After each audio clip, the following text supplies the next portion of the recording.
سارے مہینوں سے۔ بسم اللہ الرحمن الرحیم۔ مولا یا صلی وسلم دائماً ابدا علی حبیبک خیر الخلق کلہم۔ حمد کے اشعار سے آج کی نشریات کا آغاز کرتے ہیں کہ ہر سو تیرے ہی نور کے جلوے ہیں عکس ریز، خلقت کا ایک تو ہی خدا ہے خدائے پاک، لب پر میرے جو ذکر و ثنا ہے خدائے پاک، تیرا کرم ہے تیری عطا ہے خدائے پاک، دونوں جہاں میں تیرا نہیں ہے کوئی شریک، خلقت کا ایک تو ہی خدا ہے خدائے پاک، سب انبیاء رسول تیری وحدت کے ہیں نقیب، سجدہ فقط تجھی کو روا ہے خدائے پاک، اس نے تجھے یقین سے پکارا ہے بالیقین، اس نے تجھے یقین سے پکارا ہے بالیقین، نخل مراد جس کا ہرا ہے خدائے پاک، نخل مراد جس کا ہرا ہے خدائے پاک، تو ہی ہر ایک رنج و علم میں ہے دستگیر، تو ہی ہر ایک رنج و علم میں ہے دستگیر، تیری ہی یاد غم کی دوا ہے خدائے پاک، تیری ہی یاد غم کی دوا ہے خدائے پاک، کھولے ہیں اس کی فکر پہ حمد و ثنا کے باب، سرور پہ تیری کتنی عطا ہے خدائے پاک، تیرا کرم ہے تیری عطا ہے خدائے پاک۔ ناظرین اکرام، نعمت افطار کی یہ خصوصی ٹرانسمیشن ہے RYQ TV کے لاہور اسٹوڈیو سے، اور پروگرام عظیم لوگوں کے اخلاق، اور آپ کا میزبان ڈاکٹر سرور حسین نقشبندی حاضر خدمت ہے۔ عظیم لوگوں کے اخلاق کے حوالے سے، ان کے کردار کے حوالے سے ہم گفتگو کر رہے ہیں، اور آج بھی انشاءاللہ اسی حوالے سے بات کریں گے۔ ہمارے ساتھ تشریف فرما ہے خطیب جامع مسجد داتا دربار جناب مفتی محمد رمضان سیالوی صاحب، خوش آمدید کہتے ہیں جناب آپ کو۔ بہت شکریہ حضرت آپ کا۔ جناب قاری محمد یونس قادری صاحب، جمعہ اور ہفتہ کی بلکہ اتوار کی بھی چھٹی کے بعد تشریف لائے ہیں، آپ کو بھی ایک بار پھر خوش آمدید کہتے ہیں جناب آپ۔ بہت شکریہ۔ جناب پیر عرفان الہی قادری صاحب بھی گیپ کے بعد تشریف لائے ہیں، اور تیرے جمال کی دوشیزگی نکھر آئی ماشاءاللہ، بہت خوبصورت کیپ آپ نے پہنی ہوئی ہے، اللہ کریم آپ کو برکت عطا فرمائے۔ بہت شکریہ آپ کی تشریف آوری کا۔ اور ہمارے ساتھ پاک پتن شریف سے علی رضا فریدی صاحب تشریف فرما ہیں، ان کو بھی خوش آمدید کہتے ہیں، اور آغاز کرتے ہیں پروگرام کا۔ بسم اللہ، کلام عطا فرمائیے۔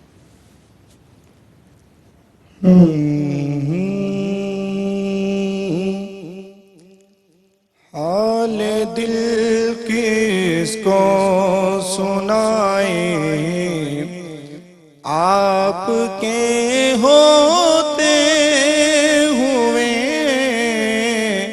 حال دل کس کو سنائیں، آپ کے ہوتے ہوئے، کیوں کسی کے در پہ جائیں، آپ کے ہوتے ہوئے،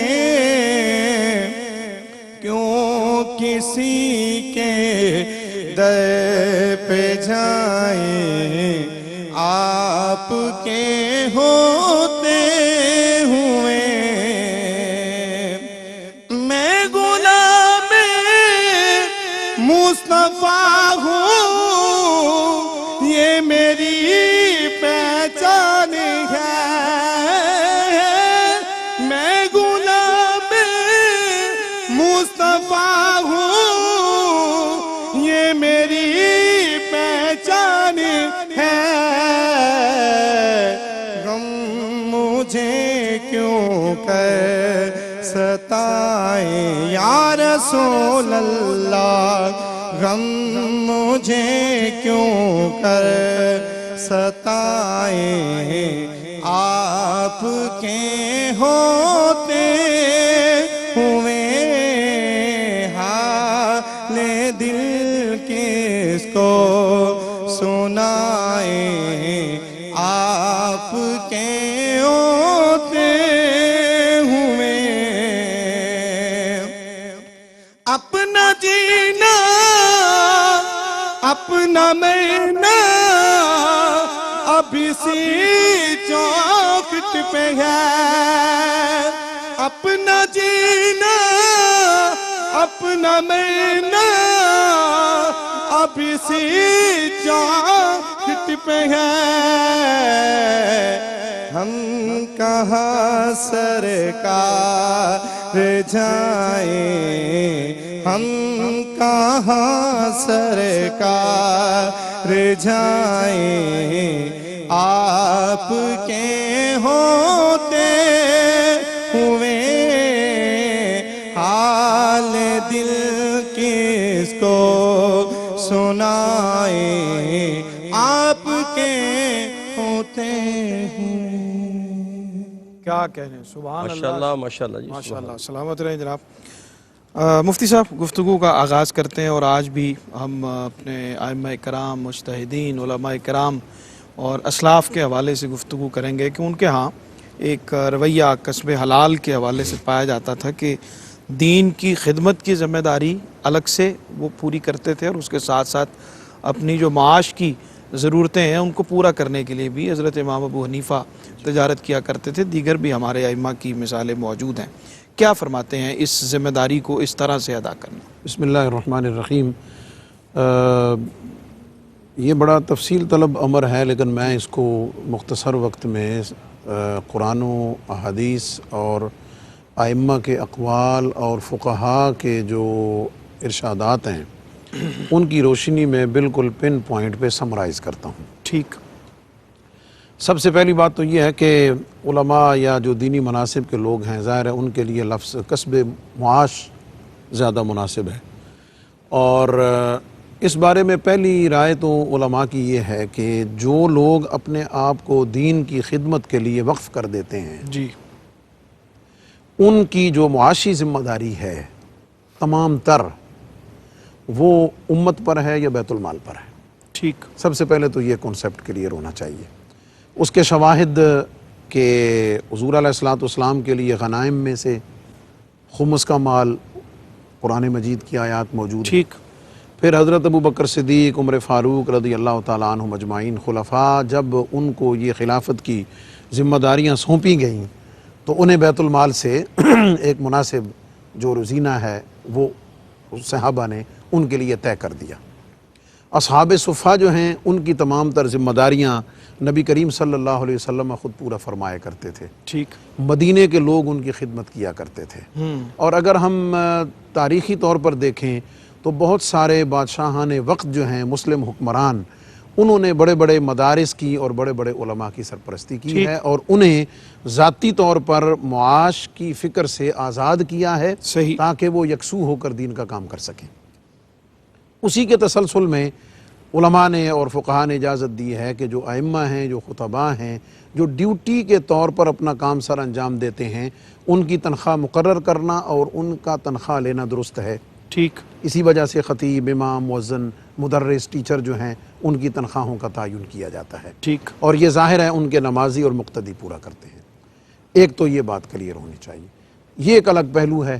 اور اس میں بنیادی طور پر جو ہمارا معاشرہ ہے، خاص طور پر ایشین بلکہ اوور آل امت مسلمہ، اس کا رویہ علماء کے ساتھ اور دینی مناصب کے لوگوں کے ساتھ کوئی قابل تحسین اور قابل فخر نہیں ہے۔ صحیح، صحیح۔ اس میں تفصیل میں جانے کی ضرورت نہیں۔ اب دوسرا اینگل لیجئے کہ ایسی بہت ساری مثالیں موجود ہیں کہ جس کے اندر دینی مناصب کے لوگوں نے، ائمہ نے، خود صحابہ کرام نے، خلفاء نے، جیسا کہ آپ نے بھی ذکر فرمایا، انہوں نے دینی مناصب اور ذمہ داریاں پوری کرتے ہوئے انہوں نے ساتھ اپنے لیے کوئی ذریعہ روزگار اور ذریعہ معاش اختیار فرمایا۔ صحیح، صحیح۔ یہ ایک الگ چیز ہے، بالکل، یہ ایک ایکسٹرا چیز ہے، صحیح، یہ ان کا اپنا ذوق ہے، یہ ان کی اپنی محنت ہے، اور اس کے اوپر بہت زیادہ آج کل کے دور میں بھی اور ہر زمانے میں ضرورت رہی ہے کہ جو علماء، جو مشائخ اور خاص طور پر دینی مناصب کے لوگ کہ جو دینی ذمہ داریوں کو ادا کرنے کے ساتھ کچھ وقت کے لیے پارٹ ٹائم میں یا ایسا وہ کام کر لے، جیسے حضرت امام اعظم ابو حنیفہ رحمۃ اللہ تعالیٰ علیہ، آپ ریشم کا کام کرتے تھے، حضرت دیگر مثلا امام قدوری جو ہیں تو قدوری ہانڈی کو کہتے ہیں، وہ ہانڈیوں کا بزنس کیا کرتے صحیح تھے، صحیح سمجھ آ گئی۔ امام زیات جو ہیں وہ آئل اور تیل کا کاروبار کیا کرتے تھے۔ ٹھیک تو اسی طرح یہ ائمہ کا معمول رہا ہے، صحیح اور معاشرے میں دینی مناصب کے لوگوں کا باوقار رہنے کے لیے اور پھر اپنے دینی مناصب کو اور خاص طور پر آگے لوگوں کے علاوہ اپنی اولاد کے لیے آئیڈیل بننے کے لیے یہ بہت صحیح ضروری ہے۔ اور اگر کوئی یہ کہے کہ جناب یہ دین کا خدمت کرتے ہیں، یہ پیسے کیوں لیتے ہیں؟ بھائی بات یہ کہ ڈاکٹر بھی تو مخلوق کی خدمت کرتا ہے، فوجی جو ہے وہ بھی تو امت کی اور قوم کی حفاظت کرتا ہے۔ صحیح اس لیے جو ان کی ضروریات کو پورا کرنے کی اصل ذمہ داری ہے وہ الگ کانسیپٹ ہے، لیکن اس کے ساتھ ذریعہ معاش اختیار کرنا، اور اس کی سب سے بڑی مثال حضور علیہ السلام کی سیرت پاک میں دونوں چیزیں ملتی ہیں۔ ٹھیک بالکل صحیح دونوں چیزیں کیا کہ اعلان نبوت سے پہلے حضور علیہ السلام نے مزاربت پر سیدہ خدیجہ الکبریٰ رضی اللہ تعالیٰ عنہا اور حضور نے تجارت فرمائی، ٹھیک وہ ہمارے پاس شواہد موجود ہیں۔ لیکن جب حضور علیہ السلام پر نبوت کی ذمہ داریاں عائد ہو گئیں تو حالات یکسر بدل گئے۔ ابو بکر صدیق نے اپنا مال، عثمان غنی نے اپنا مال، حضرت عبد الرحمن بن عوف نے اپنا مال، اور ان سب نے حضور علیہ السلام کی خدمت میں پیش کیا، سیدہ خدیجہ الکبریٰ نے پیش کیا۔ تو یہ سارے نظائر، یہ دونوں چیزیں ہمیں حضور علیہ السلام کی سیرت سے ملی۔ بالکل ٹھیک۔ ناظرین اکرام، بریک کا وقت ہے، لیکن سوال میں حضرت کی خدمت میں کرتے ہوئے آپ کی طرف آ رہا ہوں۔ بریک پہ جاتے ہیں انشاءاللہ۔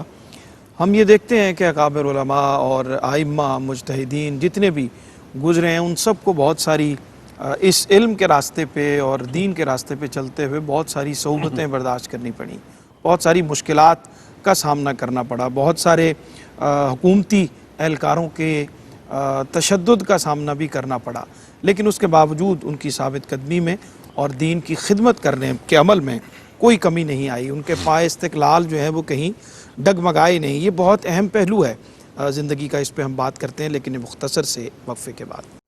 جی ناظرین، خوش آمدید کہتے ہیں آپ کو، اور وقفے پہ جانے سے پہلے سوال میں نے پیر صاحب کی خدمت میں عرض کر دیا تھا کہ ہمارے اکابر علماء مجتہدین فقہا بہت ساری صعوبتیں برداشت کیں، انہوں نے اپنی ثابت قدمی پر رہنے کے لیے اور دین کی جو حقیقی روح تھی اس کو بیان کرنے کے لیے، اس پر مستحکم رہنے کے لیے بڑی قیمت ادا کی انہوں نے۔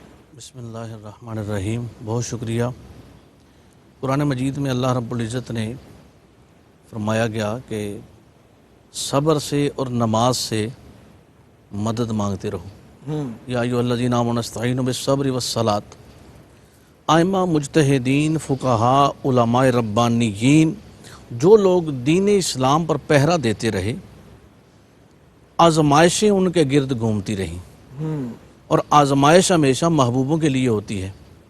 قرآن مجید میں بھی صابرین کے لیے جو بشارت کا پہلو ہے وہ یہی ہے، وَلَنَبْلُوَنَّكُمْ بِشَيْءٍ مِّنَ الْخَوْفِ وَالْجُوعِ وَنَقْصٍ مِّنَ الْأَمْوَالِ وَالْأَنفُسِ وَالثَّمَرَاتِ وَبَشِّرِ الصَّابِرِينَ۔ بشارت ہے صابرین کے لیے۔ اب ائمہ مجتہدین فقہا نے جو دین کی خدمات میں ہمہ وقت مستعد رہے، صبر کرتے رہے، ان پر حکومتی دباؤ رہا، لیکن قرآن و سنت پر انہوں نے کمپرومائز نہیں کیا۔ ٹھیک۔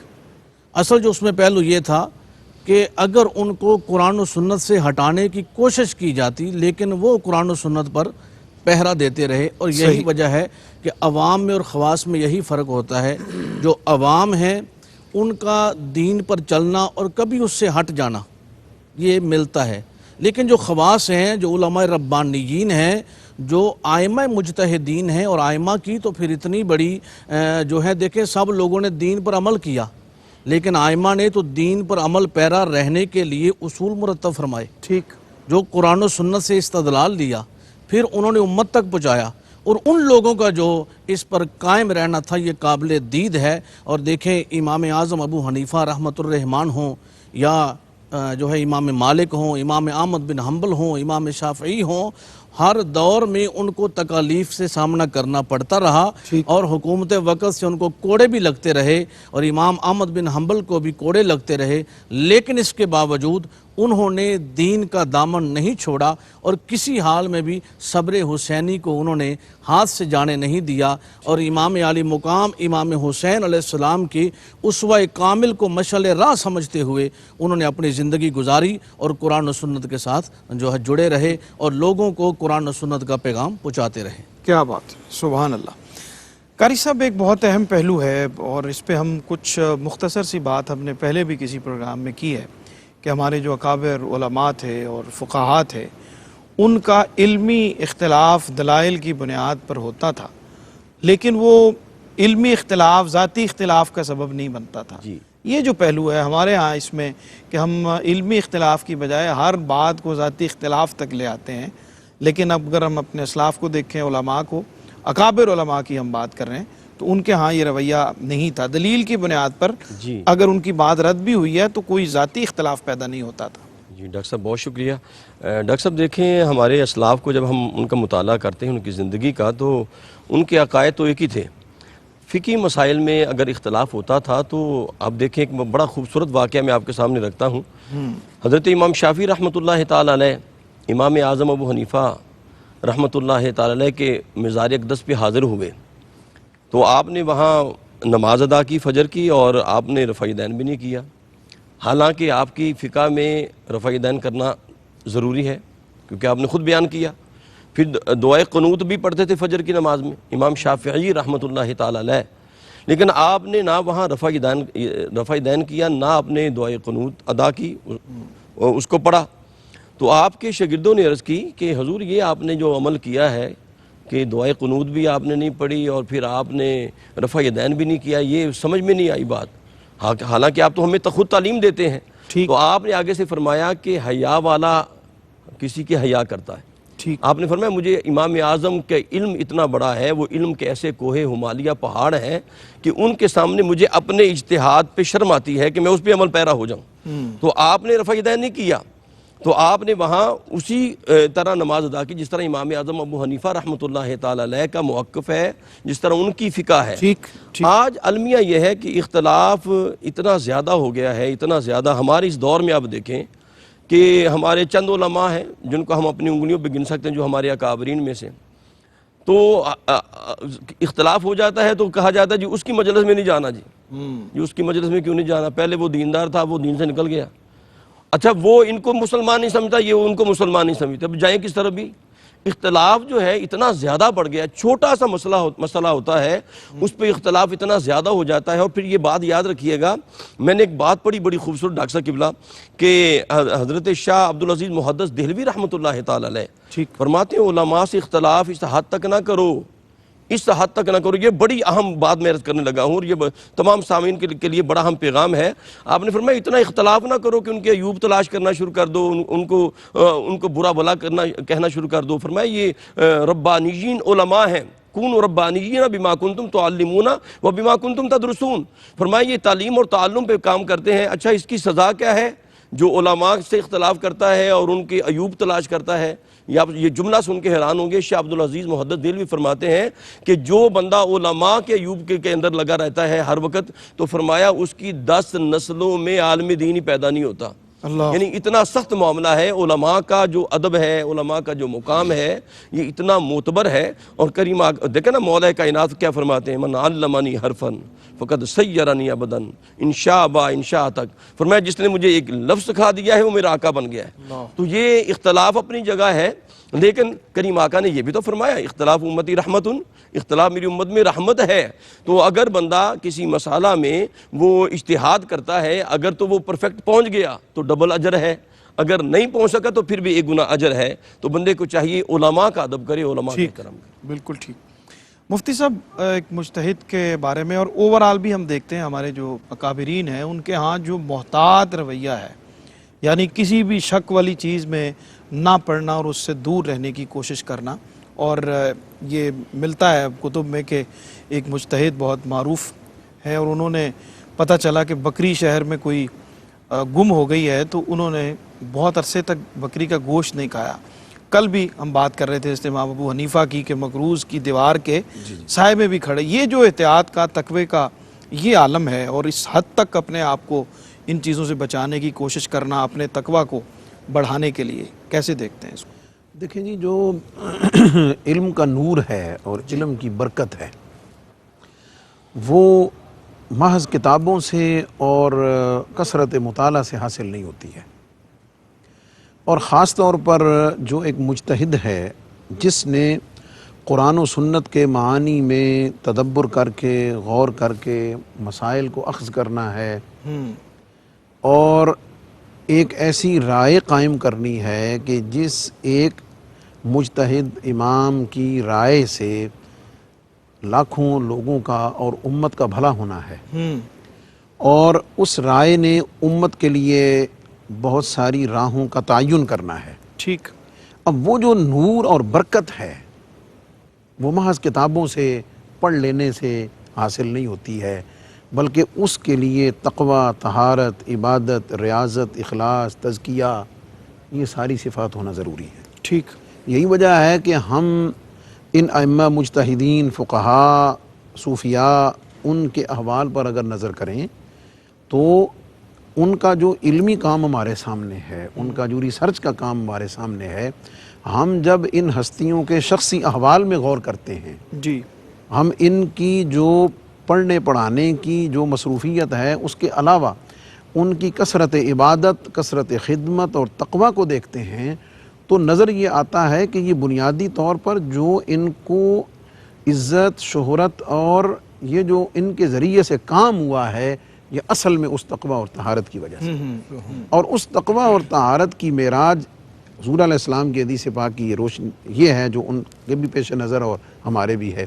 حضور علیہ السلام نے فرمایا کہ الحلال بین والحرام بین، بے شک، جو حلال ہے وہ بھی کلیئر ہے اور جو حرام ہے وہ بھی واضح ہے، اور بینہما امور مشتبہات، اس کے درمیان میں کچھ متشابہ امور ہیں۔ جی، اب ان کے بارے میں کیا فرمایا کہ تقوی طہارت کیا ہے کہ ان امور متشابہات کے بھی قریب نہ جائے، بچا جائے ان سے بھی بچا جائے، بلکہ جو متشابہات میں پڑ گیا جی وہ نقصان کی طرف چلا گیا ہے۔ اور پھر حضور علیہ السلام نے اس کو ایک بڑی خوبصورت مثال کے ساتھ بھی سمجھایا ہے کہ ایک ممنوع چراگاہ ہے، بارڈر لائن ہے، تو جہاں تک جانوروں کو اس سے آگے لے کر چرانے کے لیے جانا منع ہے، تو جو سمجھدار چرواہا ہے وہ کنارے پہ لے جانے سے بھی اوائڈ کرے گا، گریز کرے گا، تاکہ کہیں چلتے چلتے جانور اس میں منہ نہ مار دے۔ صحیح۔ اس مثال سے محدثین فرماتے ہیں کہ انسان کا جو نفس ہے، نفس امارہ جو ہے، وہ بھی ایک جانور کی طرح ہے۔ ٹھیک۔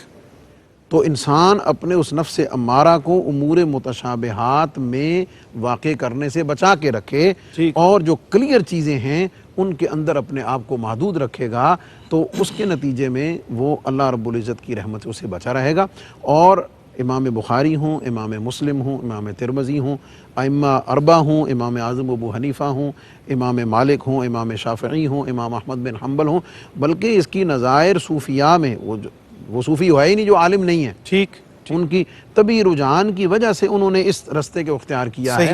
ان کے اگر احوال کو پڑھیں، ان کے تقوی اور طہارت کو پڑھیں اور شک والی چیزوں سے بچنے کے احوال کو پڑھیں، تو ان کا جو روحانی مرتبہ اور درجہ ہے وہ نتیجہ اسی کا ملتا ہے کہ وہ مشتبہات سے بھی بچ کے رہے۔ کیا بات، سبحان اللہ، سبحان اللہ۔ پیر صاحب، ہمارے ہاں ہم چونکہ اکابرین کی بات کر رہے ہیں، علماء کی، مجتہدین کی، ائمہ اکرام کی، تو ان کے ہاں ایک اور بہت ان کے اخلاق میں، ان کے کردار میں ایک چیز ہمیں دکھائی دیتی ہے کہ دوسروں کی علمی برتری کا اعتراف کرنے میں بخل سے کام نہیں لیتے، اور یہ بہت اہم بات ہے کہ دوسروں کا جو بھی، بلکہ کل بھی ہم شاید بات کر رہے تھے کہ اگر شاگردوں میں بھی کوئی ذہین ہے، فطین ہے، اور اس نے کوئی اچھی بات کی ہے تو اس کا برملا اظہار کیا جاتا تھا اور اس کی ذہانت کا اعتراف کیا جاتا۔ جی دیکھیں، جب ہم عظیم لوگوں کے اخلاق پہ بات کرتے ہیں تو یہ ائمہ کا جو اخلاق ہے یہ بھی قابل دید نظر آتا ہے، ٹھیک، اور ان میں جو فراخی کا عنصر پایا جاتا ہے،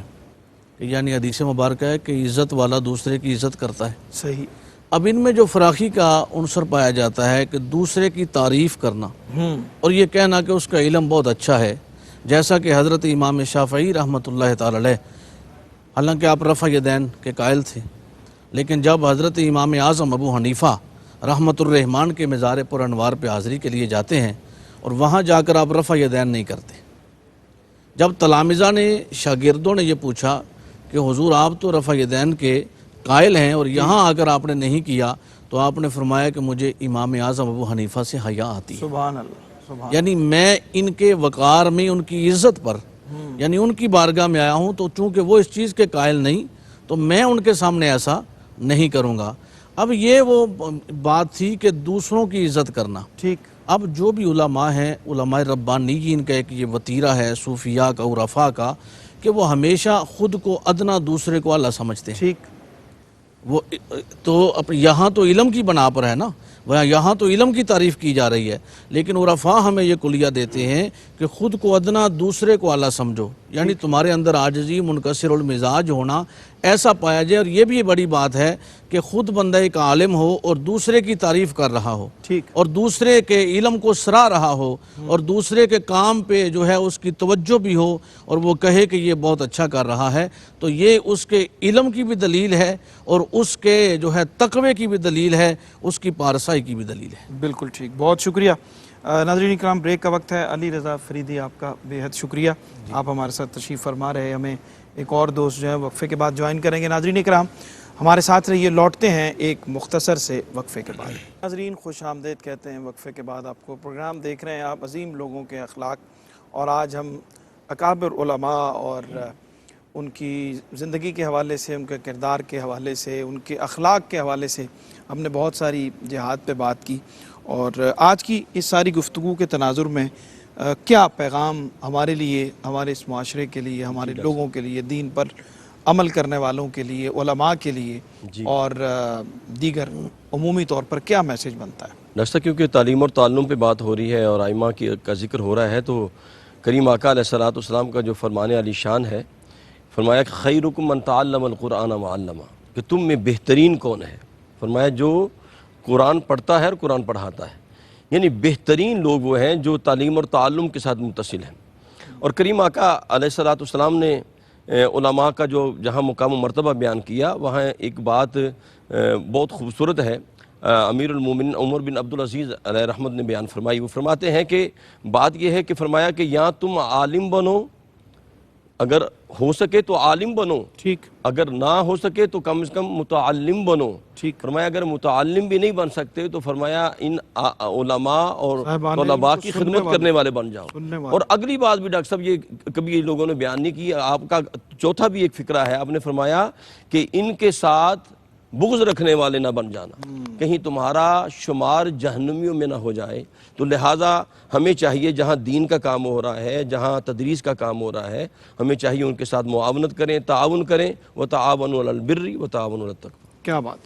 جی حضرت کیا فرماتے ہیں؟ یہی جو بات صاحبان علم کے ساتھ میں اس میں محبت عرض کروں گا کہ معاشرہ، حالات، اقدار بہت بدل چکی ہیں، اور موجودہ جو حالات ہیں اس میں جو دینی مناصب کے لوگ ہیں، اور دینی مناصب سے میں پیر مشائخ مراد نہیں لے رہا، ان کی تو چاندیاں ہیں بلکہ ان کے تو سونے ہیں.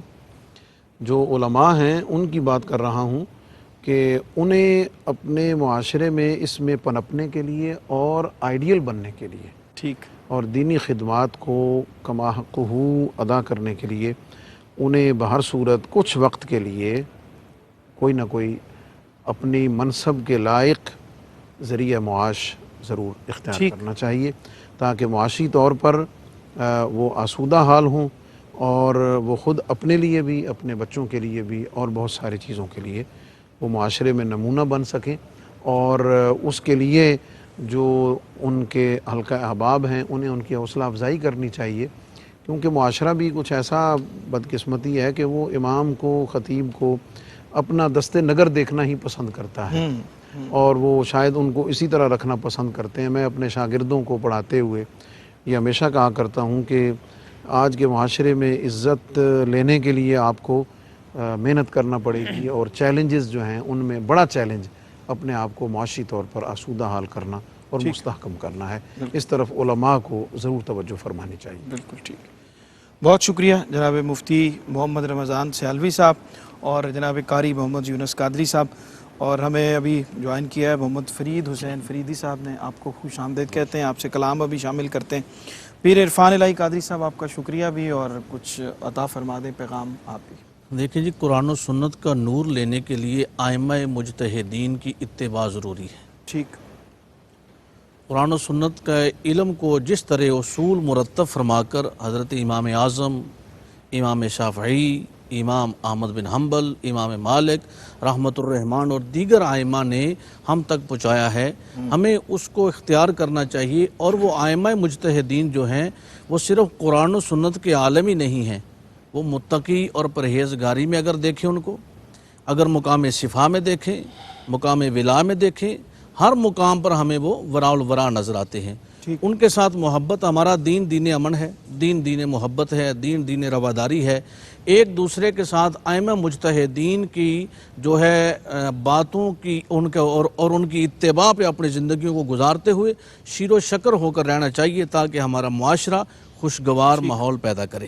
بالکل ٹھیک ہے، بہت شکریہ سب مہمانوں کی تشریف آوری کا، ان کی رہنمائی کا، اور کلام شامل کرتے ہیں۔ ناظرین کرام، آج پہلی بار قاری یونس قادری صاحب نے فرمائش کی ہے مہربانی سے جناب حفیظ طاہب رحمۃ اللہ علیہ کے کلام کی، مجھے بھی بہت پسند ہے اور میں نے اس کو بھی رمضان شریف میں ریکارڈ بھی کیا ہے، خاص طور پہ یا ایھا المزمل، سبحان اللہ۔ یا ایھا المزمل، اے مرسل پاکیزہ خو، آہا، کس خلق کا پیکر ہے تو، اے مرسل پاکیزہ خو، کس خلق کا پیکر ہے تو، قرآن ہے گویا ہو بہو، اللہ اکبر، یا ایھا المزمل، کیا بات ہے۔ یا ایھا المزمل، کشور کشائے بحر و بر، احسان ہے تو سر بسر، تو ہر زمان کی آبرو، یا ایھا المزمل، یا ایھا المزمل، تو کائنات حسن ہے، تیری زکوٰۃ حسن ہے، تو کائنات حسن ہے، تیری زکوٰۃ حسن ہے، یہ آب و گل یہ رنگ و بو، یا ایھا المزمل، سب رنگ ہیں ایک رنگ سے، بتلا دیا کس ڈھنگ سے، دل میں بٹھا کر نقش ہو، یا ایھا المزمل، یا ایھا سب رنگ ہیں ایک رنگ سے، بتلا دیا کس ڈھنگ سے، دل میں بٹھا کر نقش ہو، یا ایھا المزمل، تھے وہ نجوم اہتداء، بخت ان کے تھے کتنے رسا، بیٹھے جو تیرے روبرو، یا ایھا المزمل، خوابوں میں آ کر مسکرا، بیداریوں کو جگمگا، اے آمنہ کے ماہرو، یا ایھا المزمل، چہرہ تیرا تکتا رہوں، تجھ سے تیری باتیں سنوں، رکھتا ہوں میں بھی آرزو، یا ایھا المزمل، دیکھے دعا باب اثر، شام علم کی ہو سحر، مدحت سرا ہو منہ بہوں، یا ایھا المزمل، کیا کہنے ڈاکٹر صاحب۔ یا ایھا المزمل۔ ناظرین اکرام، انشاءاللہ کل آپ سے ملاقات ہوگی۔ کلام شامل کرتے ہیں محمد فرید حسین فریدی ہمارے ساتھ تشریف فرما۔ کہنے لگا بھور کہ تجھے راستہ دیا، کہنے لگا بھور کہ تجھے راستہ دیا، میں نے اسے حضور کا جب واسطہ دیا، میں نے اسے حضور کا جب واسطہ دیا، آسی ہو تم اگر تو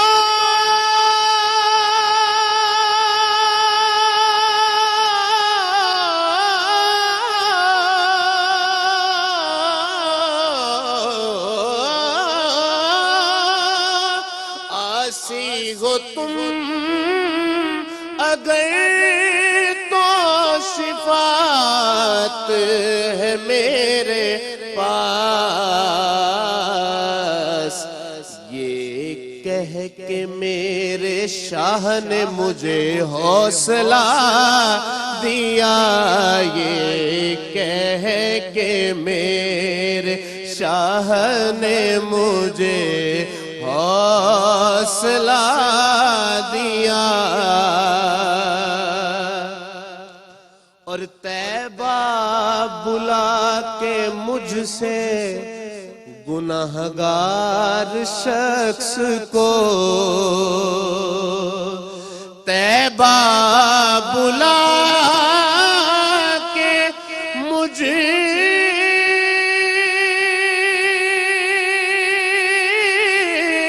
سے گناہگار شخص کو آقا نے اپنا گنبد خضرا دکھا دیا، آقا نے اپنا گنبد خضرا دکھا دیا، اور اس بات پر لحد میں شہدی بھی خوش ہوئے، میں نے انہیں علی کا قصیدہ سنا دیا، میں نے انہیں علی کا قصیدہ سنا دیا، آقا میرے کریم میرے قاسم عطا، آقا میرے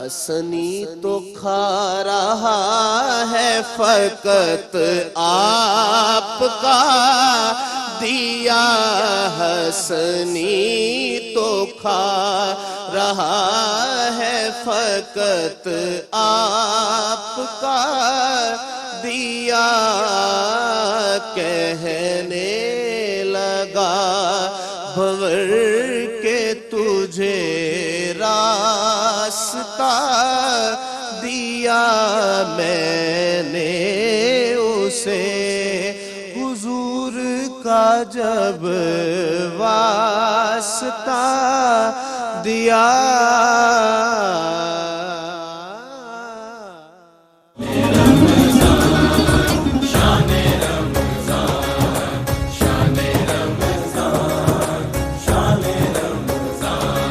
ہے مومنوں کے دل کا اجالا شان